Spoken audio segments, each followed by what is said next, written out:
everyday body reactions that are actually mini system failures. Let's get straight to the point. Number 20, the crying scam. You've probably heard that crying is therapeutic, that it purges toxins and washes away emotional pain like some kind of biological shower for your feelings. Heartwarming idea, but completely false. Research shows crying doesn't make you feel better, it makes you feel worse. That good cry everyone talks about? A myth. Instead of flushing stress hormones out of your system, crying actually crystallizes sadness. It embeds the emotion deeper into your brain's neural pathways. Think of it like this. You're not releasing the poison, you're marinating in it. Your body responds to emotional pain by forcing salt water out of your eyeballs, which achieves absolutely nothing except making your face puffy and your sinuses blocked. So when you wake up after crying yourself to sleep feeling like garbage, that's not catharsis. That's your body failing to process grief correctly. You just cried yourself into feeling worse. Great job, evolution. Number 19, the oxygen myth. Here's what you think happens when you yawn. Your brain needs oxygen, so you take a big gulp of air to wake yourself up. Logical, right? Totally wrong. Yawning doesn't change your brain's oxygen levels at all. Scientists tested this. The amount of oxygen before and after a yawn, identical. So what is yawning? Here's the disturbing part. Pathological yawning, those uncontrollable repeated yawns that won't stop, is a warning sign of serious neurological events. We're talking strokes, brain lesions, tumors. Your brain isn't bored, it's malfunctioning. That innocent yawn during a meeting isn't fatigue. It's your central nervous system glitching. When your body can't stop yawning, it's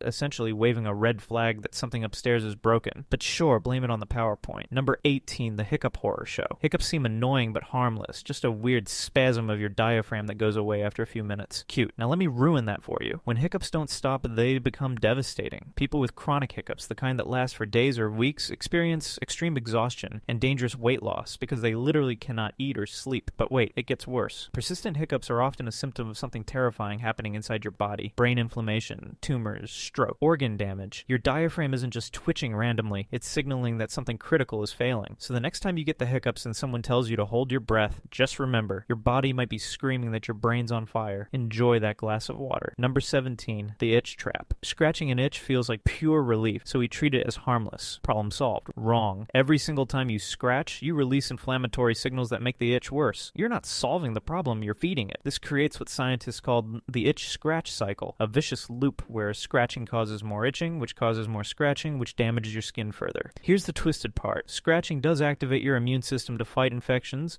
so the relief you feel is real, but that relief comes at the cost of fueling chronic inflammation. Your body is literally trading short-term satisfaction for long-term damage. It's like paying off a credit card with another credit card. You feel better for 10 seconds, then you're trapped in an endless cycle of destruction, and your skin is the one paying interest. Number 16, the brain freeze alarm. That stabbing pain you get from eating ice cream too fast isn't just a funny quirk. It's your brain screaming at you. When something cold touches the roof of your mouth, it triggers your trigeminal nerve, one of the most sensitive pain pathways in your skull. Your brain interprets that sudden temperature drop as a dangerous threat and responds by flooding your head with pain signals. This isn't a glitch, and it's a genuine neural warning system telling you that you're doing something stupid. In nature, a sudden freeze to the head could mean frostbite or tissue damage. Your brain doesn't know you're at a Dairy Queen. It just knows something is dangerously cold and it needs to hurt you into stopping. So that ice cream headache, that's your survival instincts treating you like an idiot, and honestly, they're not wrong. Number 15, the sneeze grenade. Holding in a sneeze seems polite, especially in quiet places like libraries or meetings. Noble gesture, also potentially deadly. When you block a sneeze, you're trapping an explosion of air pressure inside your head. We're talking about a force that's supposed to eject mucus and particles at 100 miles per hour. When you stop that, the pressure has to go somewhere. It can rupture your eardrums, tear tissues in your throat, or in extreme cases, cause a brain aneurysm. Yes, you read that right. Suppressing a sneeze can literally pop a blood vessel in your brain. So the next time you feel that tickle and think about pinching your nose shut, just remember, you're choosing between mild embarrassment and a trip to the emergency room. Let it rip. Your skull will thank you. Number 14, the genetics. Goosebumps look harmless, just a little skin texture when you're cold or scared. But here's the weird part. They're a genetic throwback to when you had fur. Your body is trying to fluff up non-existent hair to keep you warm or make you look bigger to predators. Completely useless now. But wait, here's where it gets strange. That same nerve response that causes goosebumps also stimulates dormant hair follicles. Prolonged exposure to cold or fear, the kind that gives you constant goosebumps, can actually kickstart new hair growth from stem cells in your skin. So if you're getting goosebumps all the time, congratulations. Your body is desperately trying to grow a fur coat you don't need. You're essentially an evolutionary glitch walking around, stuck between being a hairless ape and a woolly mammoth. Fantastic. Number 13, the drool alarm. Baby drool's adorable. Adult drool's a red flag. If you're an adult and you're drooling regularly, something is broken. Excess saliva production isn't the problem. The problem is that your brain and nerves have lost the ability to coordinate swallowing. This happens with serious neurological damage, Parkinson's disease, ALS, stroke, brain injuries. Your mouth isn't producing more spit. Your throat just forgot how to deal with it. So when you wake up with a wet pillow, that's not deep sleep. That's your nervous system failing to perform a basic function it's been doing since you were born. Chronic drooling is your body's polite way of saying, hey, my brain's wiring is coming undone. Sweet dreams. Number 12, the grinding warning. You might think grinding your teeth at night is just stress, maybe some anxiety about work or relationships. Understandable. Also incomplete. Chronic bruxism, the fancy term for teeth grinding, is linked to hidden disorders you probably don't know you have. Sleep apnea, acid reflux, even early-stage Parkinson's or dementia. That innocent grinding sound isn't just stress. It's often a symptom of serious medical problems lurking in your body. Your jaw is clenching because your airway is collapsing, or your esophagus is burning, or your brain's motor control is degrading. So when your dentist notices your molars are worn flat, don't just get a night guard. Get checked for the things that are actually killing you. Your teeth are trying to tell you something, and it's not about work stress. Number 11, the nightly suffocation. Snoring is dismissed as a harmless quirk, maybe even endearing to some people. Cute, except it's not harmless at all. Loud, chronic snoring usually means obstructive sleep apnea. Here's what's actually happening. Every night, sometimes dozens of times per hour, your airflow completely stops. Your body panics, your blood pressure spikes, your heart strains. You wake up just enough to gasp for air, then immediately fall back asleep without remembering. This happens all night, every night. Over time, untreated sleep apnea drastically increases your risk of stroke, heart attack, obesity, and diabetes. It's a nightly slow poison, so when your partner complains about your snoring, they're not just annoyed, they're listening to you suffocate repeatedly. You're not sleeping, you're dying in installments, and in the morning you wonder why you're so tired. Number 10, the wax trap. You see that yellowish crud in your ear and immediately think, disgusting, and time to clean it out. Grab a cotton swab, dig it out, feel satisfied. Congratulations, you just sabotaged one of your body's natural defense systems. Earwax isn't dirt. It's a protective barrier that moisturizes your ear canal, traps the dust and germs before they reach your eardrum, and naturally works its way out on its own. When you shove a cotton swab in there, you're not cleaning. You're pushing the wax deeper, packing it against your eardrum, risking painful impaction or infections. That itch you're trying to relieve, you're making it worse. Your body designed a self-cleaning system, and you're over here jamming foreign objects into your skull, undoing millions of years of evolution. That satisfying ear cleaning session, you just clogged yourself. Well done. Number 9, the heartbeat in your ear. You're lying in bed and suddenly you hear it. A rhythmic whooshing sound like your own heartbeat playing in your skull. Weird, but probably nothing, right? Wrong. This is called a pulsatile tinnitus, and it's often a sign that your circulatory system has serious problems. High blood pressure, narrowed arteries, vascular abnormalities, sometimes even tumors pressing on blood vessels. Your ear isn't malfunctioning. It's become a stethoscope. You're hearing the turbulent flow of blood struggling to get through damaged vessels. This is your body giving you a direct audio feed of your failing cardiovascular system. That whooshing isn't tinnitus. It's a warning. Your heart is screaming and you can literally hear it. Maybe pay attention before it stops screaming and just stops. Number 8, the slow acid burn. Heartburn feels like a minor annoyance, something you fix with antacids and forget about, except you shouldn't forget about it. Every time you get heartburn, stomach acid is literally burning your esophagus. Over time, chronic acid reflux forces your esophagus to adapt by replacing its normal lining with stomach-like cells. This is called Barrett's esophagus, and it's a precancerous condition. You're essentially giving yourself esophageal cancer one burning sensation at a time. That routine chest pain isn't indigestion. It's your body slowly eroding from the inside out. The acid is winning, and by the time you notice the serious damage, it's often too late. So maybe don't just pop Tums and ignore it. That burning isn't harmless. It's a countdown. Number 7, the night owl penalty. Staying up late feels natural for some people. You're just wired that way, right?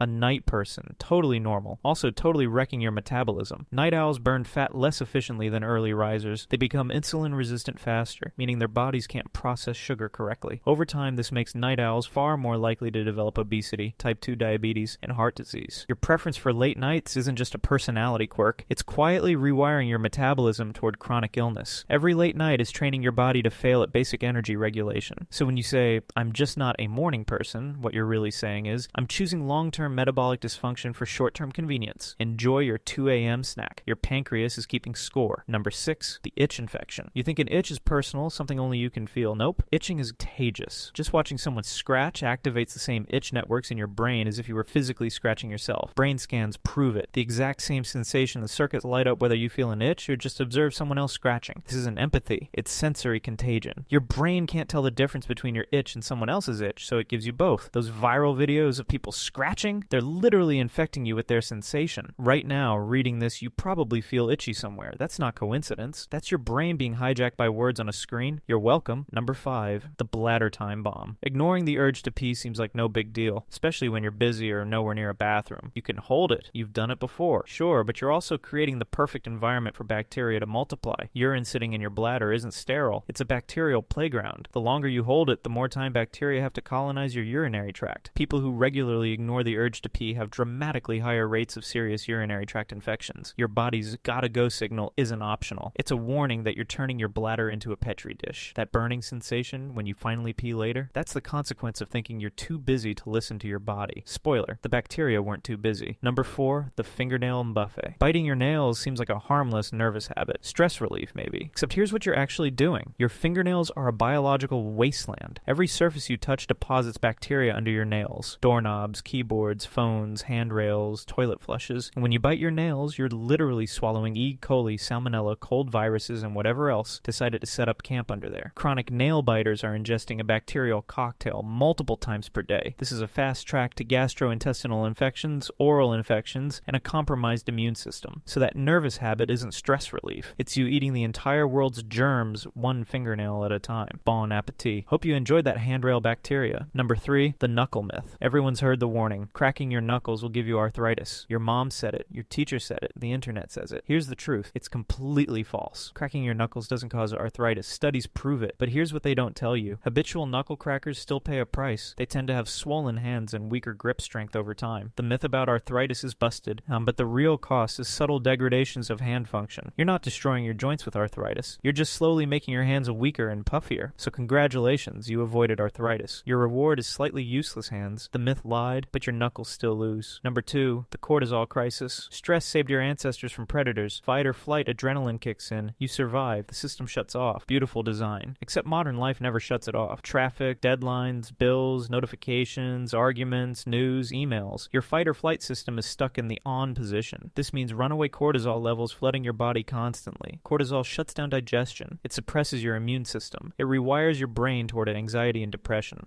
Over time, Dacre, chronic stress that you accept as normal is quietly destroying you. It boosts obesity, heart disease, diabetes, and mental illness. The everyday pressures you shrug off as just part of life, they're hammering your body from the inside. You're not stressed. You're under continuous biological assault, and your body is losing. Number 1, the fear broadcast. You think body odor is just about hygiene and deodorant, sweat, bacteria, no big deal. But here's the disturbing reality. Your sweat carries emotional information. When you're terrified, your body produces fear sweat, which contains specific chemicals that unconsciously alter other people's minds. In studies, people who smelled sweat from terrified donors perceived neutral faces as angrier. Their brain scans showed heightened activity in fear centers. You're not just sweating. You're broadcasting your anxiety to everyone around you through invisible chemical signals. Your terror becomes their discomfort. This isn't metaphorical, it's biochemical. Your body is betraying your emotional state to strangers without your permission. So when you're nervous in a job interview or a first date, you're not just feeling afraid. You're making them afraid too. Your armpits are a biological telegraph, and they're sending panic signals you can't control. You're involuntarily contagious, and there's absolutely nothing you can do about it. So there you have it. 20 everyday reactions that your body completely screws up. You're not a finely tuned machine. You're a collection of barely functional systems held together by sheer luck and a ridiculous amount of evolutionary baggage. Now go cry about it. Oh wait, that won't help either. If you enjoyed discovering exactly how broken you are, we've got plenty more ways to ruin your confidence in your own body.